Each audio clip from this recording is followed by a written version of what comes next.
El nuevo orden mundial es el último fin de la élite o el cabal, o el estado profundo si se quiere.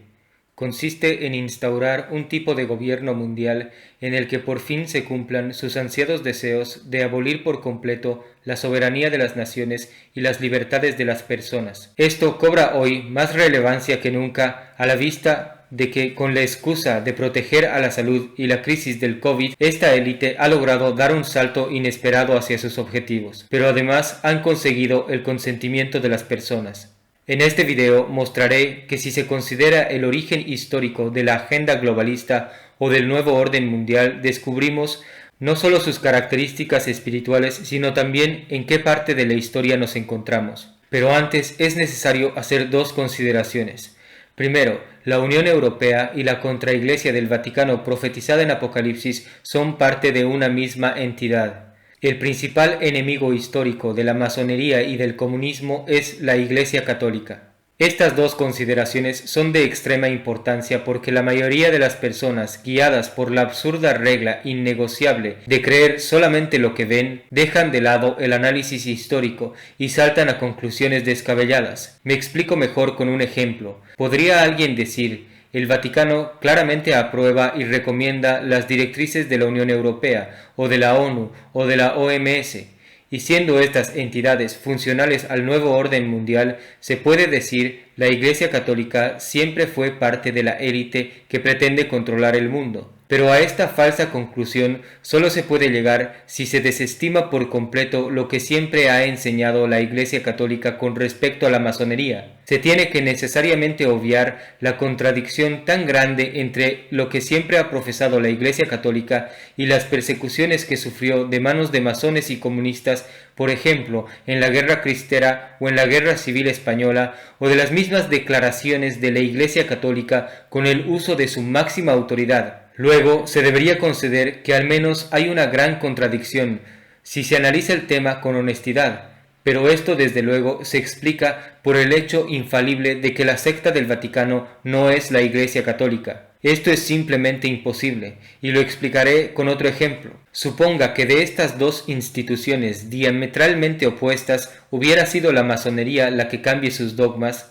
Esto es, que de repente hayan retirado su juramento de secreto y concedido que dicha institución deísta adora y reconoce como Dios ahora al Dios verdadero, Santísima Trinidad, y no al gran arquitecto del universo, y que solo Jesucristo es la luz, el camino y la verdad. Y si esto pasara, es decir, si cambiaran sus dogmas, dejarían de ser masones y se convertirían quizá en una nueva denominación protestante. Pero esto no ha ocurrido, ni siquiera después de que muchas de sus creencias han salido a la luz.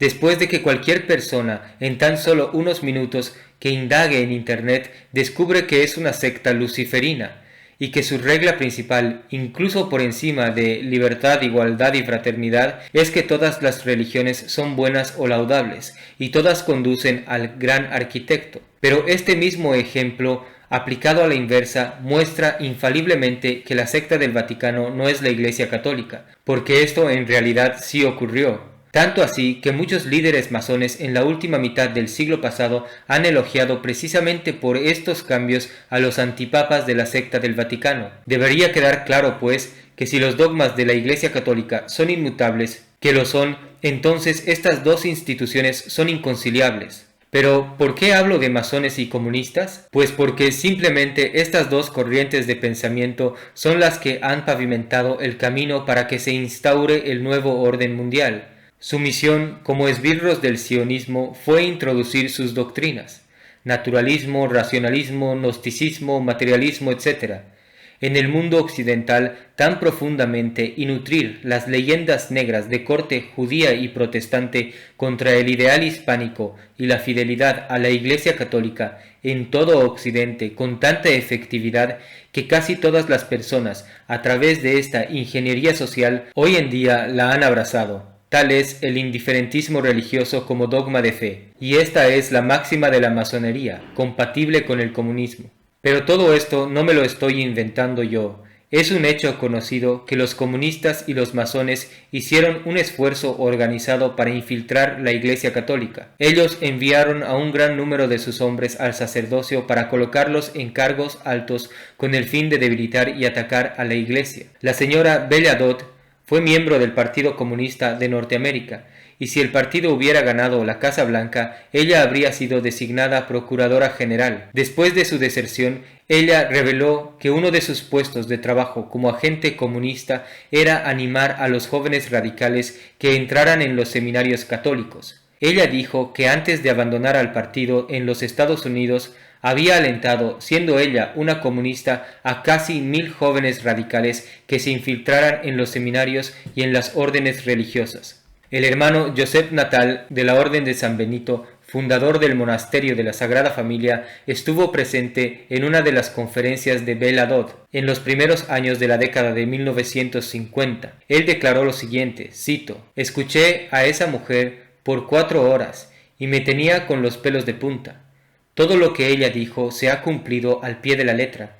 Se podría pensar que ella era el profeta más grande del mundo, pero no era ningún profeta. Solo estaba haciendo una exposición, paso por paso, del plan de batalla de la subversión comunista contra la Iglesia Católica. Ella explicó que de todas las religiones del mundo, la Iglesia Católica era la única a quien temían los comunistas, puesto que era su único adversario efectivo». Fin de cita. Belle Adot se convirtió al catolicismo al final de su vida. Hablando como excomunista, ella dijo, cito: «En la década de 1930, pusimos 11.000 hombres en el sacerdocio con el fin de destruir a la Iglesia desde adentro». Fin de cita. La idea era que estos hombres fueran ordenados y luego ascendieran por la escala de influencias y de autoridad como monseñores y obispos. En aquel entonces ella dijo, cito: «Ahora mismo ellos están en los lugares más altos de la Iglesia. Están trabajando para lograr un cambio para que la Iglesia Católica no sea eficaz en contra del comunismo». Fin de cita. Ella también dijo que estos cambios serían tan drásticos que no se reconocería a la Iglesia Católica. Esto fue 10 a 12 años antes del Vaticano II. El hermano Joseph relata que Belle Adot también había dicho, cito: «La idea era destruir no solo la institución de la Iglesia, sino la fe de la gente, e incluso utilizar la institución de la Iglesia, si fuera posible, para destruir la fe mediante la promoción de una falsa religión». Algo que pareciera ser el catolicismo, pero que no lo fuera realmente. Una vez que la fe fuese destruida, explicó, habría un complejo de culpa introducido en la Iglesia, para etiquetar a la Iglesia de anticuada como algo opresiva, autoritaria, llena de prejuicios, arrogante en afirmar ser la única poseedora de la verdad y responsable de las divisiones de las entidades religiosas a lo largo de los siglos. Esto sería necesario para causar vergüenza a los líderes de la Iglesia en una apertura al mundo y una actitud más flexible hacia todas las religiones y filosofías. Los comunistas entonces se aprovecharían de esta apertura con el fin de socavar a la Iglesia. Fin de cita. Los masones hicieron un intento similar de infiltrar a la Iglesia Católica y elevar a sus hombres a los niveles más altos. La sociedad secreta luciferina Los Carbonarios, conocida como la Alta Venta, publicó una serie de instrucciones permanentes o código de reglas que aparecieron en Italia en 1818. En ella decían, cito: «Es un deber de las sociedades secretas hacer el primer ataque a la Iglesia y al Papa, con el objeto de conquistarlos a los dos. La obra para la que nos ceñimos no es una obra de un día, ni de un mes, ni de un año. Puede durar por muchos años, tal vez un siglo. Lo que debemos pedir, lo que debemos buscar y esperar, así como los judíos esperan al Mesías, es un papa de acuerdo a nuestras necesidades. Necesitamos un papa para nosotros. Si tal papa fuera posible, con ese papa marcharemos de forma más segura al asalto de la Iglesia que con todos los libritos de nuestros hermanos franceses e ingleses». Fin de cita. El mismo documento masónico hizo esta predicción asombrosa. Cito: «En un plazo de 100 años, los obispos y sacerdotes creerán que están marchando detrás de la bandera de las llaves de Pedro, cuando en realidad estarán siguiendo nuestra bandera. Las reformas tendrán que ser introducidas en nombre de la obediencia». Fin de cita. Estas organizaciones y los individuos que pertenecen a ellas son agentes que el diablo usa para atacar a la verdadera Iglesia de Cristo.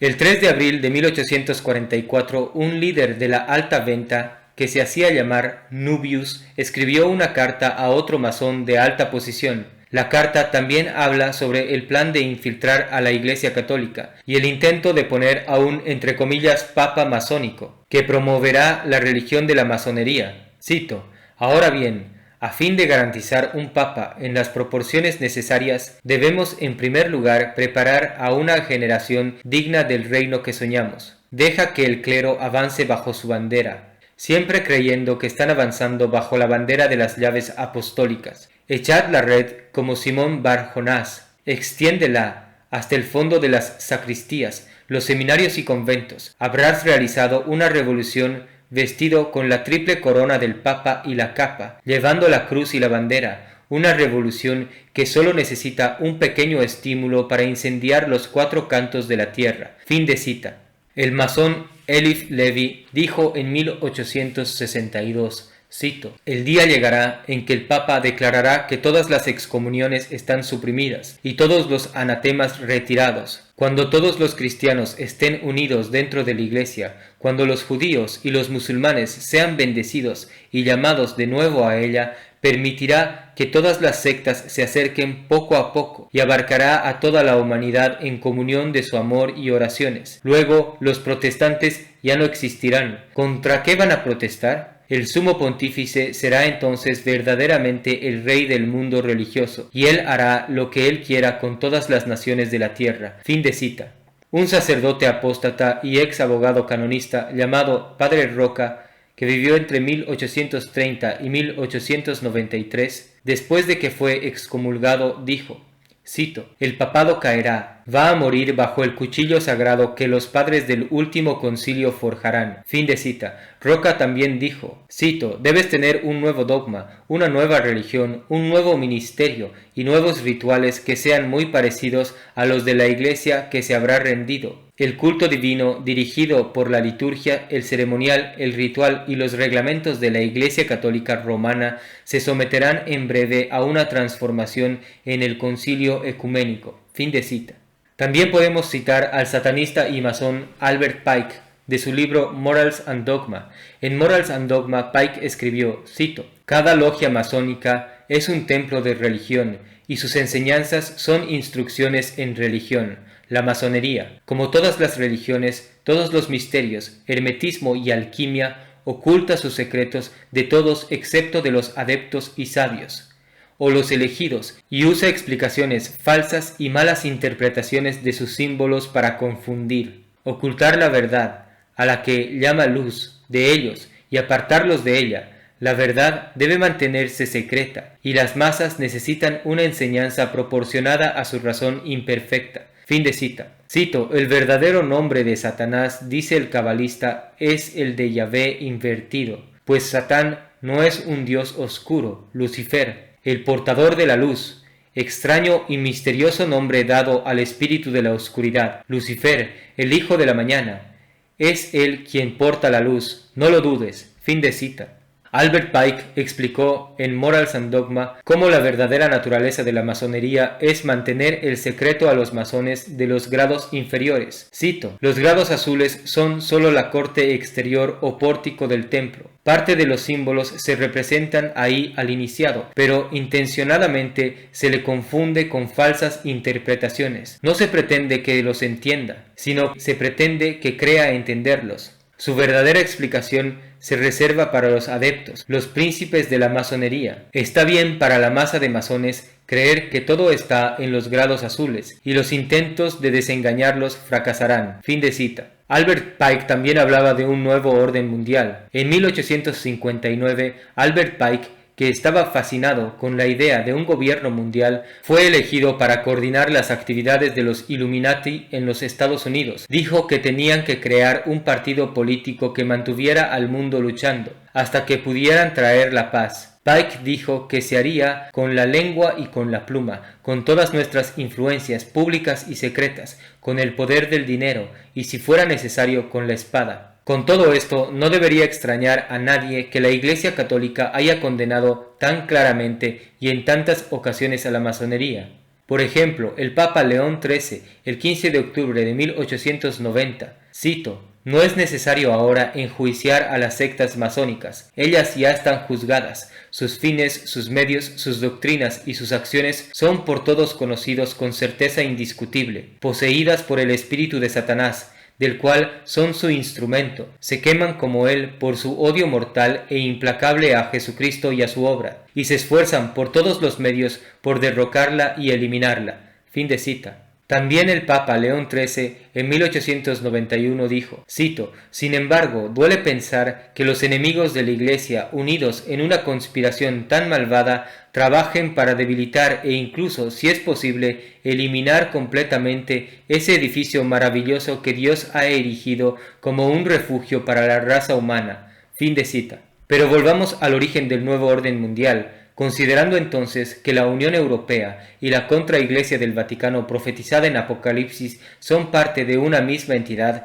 veamos la conexión histórica entre el nuevo orden mundial y la Unión Europea a la luz de los hechos. En 1614, en la ciudad alemana de Kassel, dentro de los círculos germano-judíos, se creó una sociedad secreta llamada Sociedad Rosacruz. Esta era una sociedad secreta oculta oscura que inicialmente se expandió en las regiones protestantes de Alemania. Los Rosacruces más tarde se refundaron en la Orden de los Illuminati en la ciudad alemana de Ingolstadt en 1776. El fundador de la Orden de los Illuminati fue Adam Weishaupt. Muchos dicen que Weishaupt era jesuita y por ello pretenden ligar a la Compañía de Jesús con las organizaciones secretas desde su génesis, pero para llegar a esta conclusión hay que pasar por alto primero la ascendencia judía de Weishaupt, luego la posibilidad que, como muchos otros personajes de la historia enemigos de la Iglesia, haya sido un criptojudío o marrano, pero además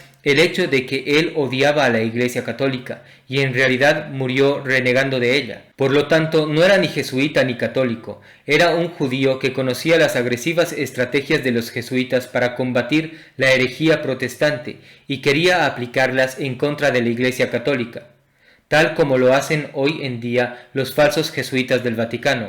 En realidad es así de simple. Este es el origen del Estado Profundo.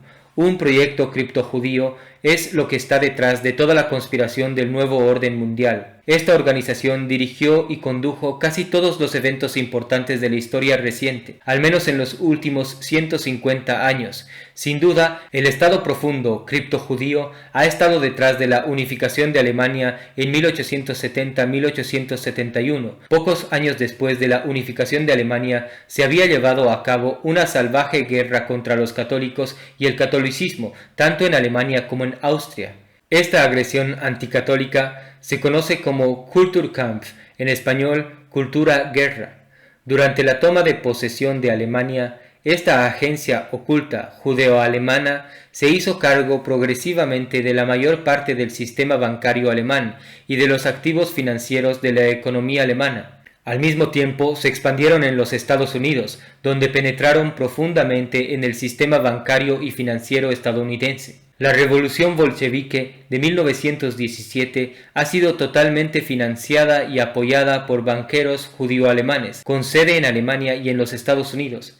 Básicamente, la Unión Soviética fue una creación 100% judeo-alemana. Durante la década de 1920, el Estado Profundo judío-alemán se reorganizó de una manera más militarizada, en la forma de la agencia de inteligencia militar alemana llamada Abwehr. La Abwehr fue creada en 1921 y 1922. La Abwehr penetró profundamente en el establecimiento estadounidense durante toda la década de 1920 y de 1930. Prescott Bush, Allen Welsh Dulles y John Foster Dulles han sido los principales activos de Abwehr en suelo estadounidense. Cuando Hitler declaró la guerra a la Unión Soviética, básicamente estaba declarando la guerra a una organización de frente alemana judía. Es por esta razón que la Abwehr intentó asesinar a Hitler después de que atacó a la Unión Soviética. Examinemos ahora los eventos más recientes. Después de la Segunda Guerra Mundial, la Abwehr se transformó en una nueva agencia negra secreta llamada DVD, que por su sigla en alemán significa Servicio de Defensa Alemán. El experto en inteligencia británico Christopher Story escribió muchos artículos sobre el DVD. La China comunista es también una organización de frente alemano-judía. De hecho, China se ha transformado en el mayor enemigo económico de Occidente durante los años 70. ¿Por quién? Por el judío alemán Henry Kissinger, quien viajó en secreto a China en 1971 para desbloquear el régimen comunista chino, lo que permitió a China convertirse en la principal amenaza económica y comercial de Occidente. Por cierto, un senior DVD, George Bush, se convirtió en el primer embajador de Estados Unidos en China y fue el que pidió un nuevo orden mundial a principios de la década de 1990. We have before us the opportunity to forge for ourselves and for future generations a new world order, a world where the rule of law, not the law of the jungle, governs the conduct of nations. When we are successful, and we will be, we have a real chance at this new world order, an order in which a credible United Nations can use its peacekeeping role to fulfill the promise and vision of the UN's founders. La Unión Europea es, por supuesto, una creación 100% judeo-alemana, gobernada directamente por el DVD. El objetivo final de este despiadado cartel criminal judío es extender la unión de estados a todo el mundo y establecer un estado policial mundial, y está demostrado claramente que sabían que eso no hubiera sido posible sin primero instaurar una falsa iglesia en la que las personas abracen los dogmas masónicos creyendo ser cristianos. Y esta es la característica de nuestros tiempos. Las personas que profesan la verdadera fe católica tradicional son tildadas como locas, incluso dentro de los círculos tradicionalistas. Esta es la gran apostasía. Y este engaño reciente de la epidemia del coronavirus es probablemente la última arma e intento de estos delincuentes para obtener un dominio mundial indiscutible.